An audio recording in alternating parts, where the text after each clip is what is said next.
तो दोस्तों आज हम फिर से आपके लिए लेकर आए देश दुनिया की सभी ताजा बड़ी खबरें फटाफट इस वीडियो में आपको बताने वाले हैं। तो वीडियो को अंत तक जरूर देखें। अगर आप भी गोदी मीडिया का पुरजोर विरोध करते हैं तो हमारी वीडियो को लाइक करके अपना समर्थन जरूर दर्ज करें। इसी बीच बढ़ते दोस्तों पहली बड़ी खबर की ओर। तो भारतीय जवानों की शहादत पर असदुद्दीन ओवैसी का मोदी सरकार से सवाल। कहा कोरोना महामारी और चीन मुद्दे पर फेल हुई मोदी सरकार। जी हां दोस्तों, आपको बता दें कि एक बार फिर से असदुद्दीन ओवैसी ने चीन मसले को लेकर मोदी सरकार पर निशाना साधा है। असदुद्दीन ओवैसी ने कहा कि पिछले 6 साल में चीन के साथ प्रधानमंत्री मोदी की बातचीत हुई, इसके बावजूद चीन ने गलवान घाटी में भारतीय क्षेत्र पर कब्जा कर लिया। असदुद्दीन ओवैसी ने कहा कि प्रधानमंत्री मोदी की वार्ता का ये परिणाम निकला है कि चीन ने गलवान घाटी में हमारे 20 सैनिकों को भी शहीद कर दिया। आगे असदुद्दीन ओवैसी ने कहा कि देश के 20 जवान शहीद हो गए। अब केवल यही मोदी सरकार के पास पलटवार हो सकता है कि मोदी सरकार अपने क्षेत्र को चीन से वापस ले और अपना बदला ले। तो ये काफी बड़ा हमला असदुद्दीन ओवैसी ने केंद्र की मोदी सरकार पर किया है। इसी बीच बढ़ते दोस्तों अगली बड़ी खबर की ओर। तो शहीदों के सम्मान में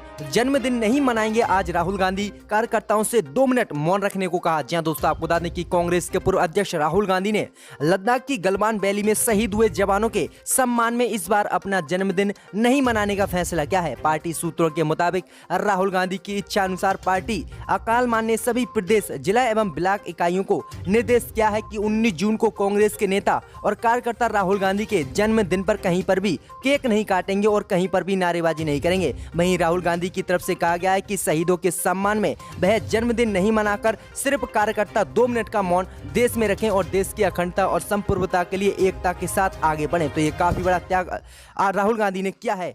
इसी बीच बढ़ते दोस्तों अगली बड़ी खबर की ओर। तो भारत चीन सीमा तनाव के चलते राम मंदिर की भूमि पूजन का कार्यक्रम टला। अब अगली तारीख होगी तय। जी हां दोस्तों, आपको बता दें कि राम मंदिर तीर्थ क्षेत्र ट्रस्ट ने ये बड़ा फैसला लिया है कि भारतीय जवानों के शहीद होने के चलते और भारत चीन सीमा विवाद के चलते अभी राम मंदिर भूमि पूजन कार्यक्रम नहीं होगा। ये बात आधिकारिक रूप से राम मंदिर ट्रस्ट की तरफ से कह दी गई है कि अब इस कार्यक्रम को टाल दिया गया है। अगले इसकी तारीख तय की जाए, क्योंकि हाल ही में राम मंदिर के भूमि पूजन का कार्यक्रम शुरू होता जिसमें योगी आदित्यनाथ या प्रधानमंत्री मोदी पहुंच सकते थे। तो ये काफी बड़ी अपडेट आ रही है राम मंदिर को। इसी बीच बढ़ते दोस्तों अगली बड़ी खबर की ओर। तो चाइनीज सामान की बहिष्कार की अपील के बाद भी चाइनीज स्मार्टफोन की भारत में हो रही है बम्पर बिक्री। मोदी सरकार और भक्तों की खुली पोल। जहां दोस्तों आपको बता दें ये काफी और बड़ी खबर सामने निकल कर आ रही कि भारत के 20 जवानों के शहीद होने के बाद चीनी सामान का बहिष्कार करने की भले ही बीजेपी और बीजेपी नेताओं और भक्तों की तरफ से मांग की जा रही हो, लेकिन हकीकत में इसका स्मार्टफोन और इलेक्ट्रॉनिक चाइनीज सामान की बिक्री पर अभी तक भारत में कोई फर्क नहीं पड़ा है। जी हां दोस्तों, आपको बता दें कि चीनी कंपनियों की तरफ से भले ही इस मुद्दे पर टिप्पणी करने से इनकार कर दिया गया हो, लेकिन उनसे जुड़े कई वरिष्ठ भारतीय एग्जीक्यूटिव मानते हैं कि बिक्री पर चाइनीज सामान की अभी तक फिलहाल भारत में कोई प्रभाव नहीं पड़ा है। उनके मुताबिक सोमी, रियलमी और हेयर जैसी स्थापित कंपनियों की बिक्री कोरोना महामारी से पैदा हुए हालातों के कारण पहले से ज्यादा बढ़ी है। एक स्मार्टफोन कंपनी के वरिष्ठ भारतीय अधिकारी ने कहा है कि लोगों को कोरोना महामारी के दौरान घर से ही काम और पढ़ाई करनी पड़ रही है। इसके चलते चाइनीज फोन की मांग भारत में बढ़ गई है और बहुत सारी कंपनियों ने इस मांग को पूरा करने के लिए आयात भी किया था। तो ये काफी बड़ी खबर सामने निकल कर आ रही है कि जिस तरह से मोदी सरकार आत्मनिर्भर भारत बनने का नारा दे रही है और बीजेपी मंत्री और नेता लगातार चाइनीज सामान का बहिष्कार करने की बात कर रहे हैं, लेकिन इसका अभी तक भारत में कोई असर नहीं है और लगातार इसकी बिक्री और बढ़ी है चाइनीज माल की भारत में। तो ये सबसे बड़ी और अहम खबर और सच्चाई निकल कर आ रही है सामने। इसी बीच बढ़ते दोस्तों अगली बड़ी खबर की ओर। तो चीनी सैनिकों से झड़प में भारत के 20 जवान हुए थे शहीद, जबकि 76 जवान हुए थे जख्मी। सभी 76 जवान अस्पताल में हैं भर्ती। अब सभी की हालत है अच्छी। जी दोस्तों, आपको बता दें कि ये अच्छी खबर सामने निकल कर आ रही है कि पूर्वी लद्दाख की गलवान घाटी में चीनी सैनिकों से झड़प में 20 जवान शहीद हुए थे, जबकि 76 जवान जख्मी हो गए थे, जिनका अलग अलग अस्पतालों में इलाज चल रहा था। लेकिन आज अच्छी खबर सामने निकल कर आई है कि सभी जवान ये 76 अब खतरे से बाहर आ गए हैं। सेना के अधिकारी ने बताया है कि चीनी सैनिकों के साथ हुई हिंसक झड़प में भारत सेना का कोई भी जवान अब गंभीर रूप से घायल नहीं है और सबकी हालत अच्छी हो गई है। सेना के एक अधिकारी ने कहा कि हमारे सभी जवानों की हालत ठीक है और कोई भी सैनिक गंभीर नहीं है। लेह के अस्पताल में हमारे 18 जवान हैं और वह 15 दिन के अंदर ड्यूटी भी ज्वाइन कर लेंगे। तो ये वीर हमारे जवान किस तरह से ठीक होकर दोबारा से ड्यूटी ज्वाइन करेंगे और देश की रक्षा करेंगे। तो ये काफी अच्छी खबर सामने निकल कर आ रही है भारतीय जवानों को लेकर। इसी बीच बढ़ते दोस्तों अगली बड़ी खबर की ओर, तो मणिपुर हाई कोर्ट का बड़ा आदेश, कांग्रेस के 7 बागी विधायकों पर कल तक कोई फैसला ना ले स्पीकर। जी हां दोस्तों, आपको बता दें ये काफी बड़ी खबर सामने निकल कर आ रही है कि मणिपुर हाई कोर्ट ने गुरुवार को विधान अध्यक्ष को निर्देश दिए हैं कि वह कांग्रेस के 7 विधायकों के अयोग्य ठहराए जाने वाले लंबित मामले पर शुक्रवार तक कोई आदेश न दें, जो हाल ही में बीजेपी में कांग्रेस से शामिल हुए थे। हाई कोर्ट के आदेश में कहा गया है कि ये स्पष्ट है कि विधानसभा अध्यक्ष द्वारा आज जो आदेश सुरक्षित रखा गया है वह कल तक उनके द्वारा नहीं सुनाया जाए। तो ये काफी बड़ी मांग जो है हाई कोर्ट ने की है। इसी बीच बढ़ते दोस्तों अगली बड़ी खबर की ओर, तो चीन पर प्रधानमंत्री मोदी की सर्वदलीय बैठक आज। सर्वदलीय बैठक के लिए आरजेडी और आम आदमी पार्टी AIMIM को अब तक मोदी ने नहीं दिया न्योता। जी हां दोस्तों, आपको बता दें ये काफी बड़ी और अहम खबर सामने निकल कर आ रही है कि एक तरफ बीजेपी कहते हैं कि पूरे देश को एक साथ लेकर चलना है और चीन से हमें जो कुछ भी करना है वो देश को साथ लेकर करना है, लेकिन पूर्वी लद्दाख में चीन के साथ जारी तनाव के बीच प्रधानमंत्री नरेंद्र मोदी आज शाम 5 बजे सर्वदलीय बैठक करेंगे। इस बैठक में सभी पार्टियों के राजनीतिक दलों के अध्यक्ष भाग लेंगे। हालांकि अभी तक इस बैठक के लिए अरविंद केजरीवाल की आम आदमी पार्टी, राष्ट्रीय जनता दल RJD और असुद्दीन ओवैसी की पार्टी AIMIM को न्योता नहीं दिया गया है। अभी तक न्योता नहीं मिलने को लेकर आम आदमी पार्टी के राज्यसभा सांसद ने ट्वीट कर नाराजगी जाहिर की है। उन्होंने लिखा कि केंद्र में एक